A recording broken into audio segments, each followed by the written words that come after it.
NASA के साइंसदानों ने अजीबोगरीब आवाजें रिकॉर्ड की हैं। क्या ये आवाजें 7 आसमानों के ऊपर से आ रही थीं? हदीस में भी इन आवाजों का जिक्र है। आप सल्लल्लाहु अलैहि वसल्लम ने खला से आने वाली इन आवाजों के बारे में क्या इरशाद फरमाया था? दोस्तों, हाल ही में एक वायरल होती वीडियो में नासा की तरफ से रिकॉर्ड की गई अजीबोगरीब आवाजों का मजमूआ सामने आया है।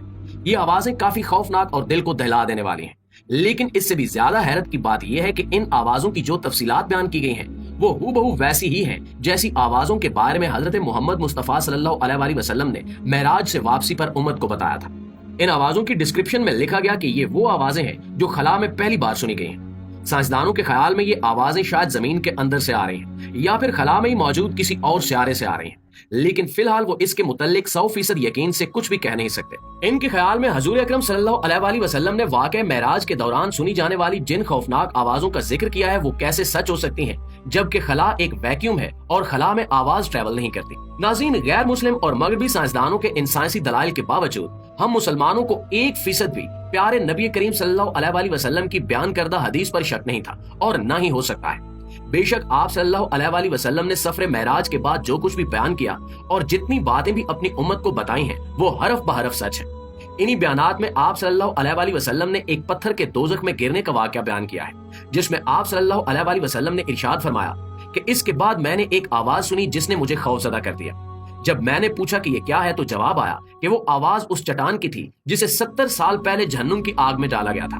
वो चट्टान अभी अपनी जगह पर उतरी है और अपनी जगह पर सेट हो गई है। नाज़रीन गिरामी, इसी तरह एक और हदीस मुबारका में हज़रत अबू ज़र रज़ियल्लाहु ताला अन्हु से रिवायत है कि रसूलुल्लाह सल्लल्लाहु अलैहि वसल्लम ने इरशाद फरमाया, मैं वो देखता हूँ जो तुम नहीं देखते और मैं वो सुनता हूँ जो तुम नहीं सुनते।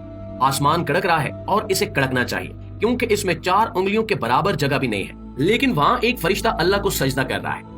खुदा की कसम, अगर तुम वो जान लेते जो मैं जानता हूँ तो तुम बहुत कम हंसते और ज्यादा रोते और तुम कभी भी अपने बिस्तरों पर औरतों से लुत्फ अंदोज ना होते और तुम अल्लाह से फरियाद करते हुए सहराओं और जंगलों में निकल जाते। दोस्तों, इस हदीस मुबारका से जाहिर होता है कि वाक़या मेराज के दौरान आप सल्लल्लाहु अलैहि वसल्लम ने जो कुछ भी देखा और कयामत के हवाले से आप सल्लल्लाहु अलैहि वसल्लम ने जो भी अपनी उम्मत को बताया वो सब इतना हैबतनाक है कि अल्लाह ताला के सामने हाजिरी के खौफ से एक मुसलमान के रोंगटे खड़े हो जाए।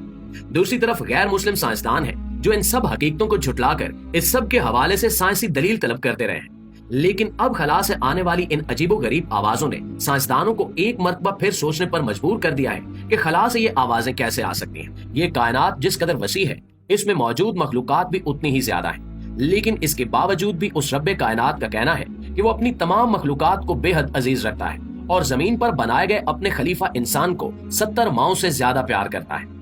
सिवाय इंसान के दुनिया की हर मखलूक, चाहे वो इंसानी आंख से दिखाई दे या न दे, हर वक्त हर लम्हा अल्लाह की इबादत में मसरूफ है।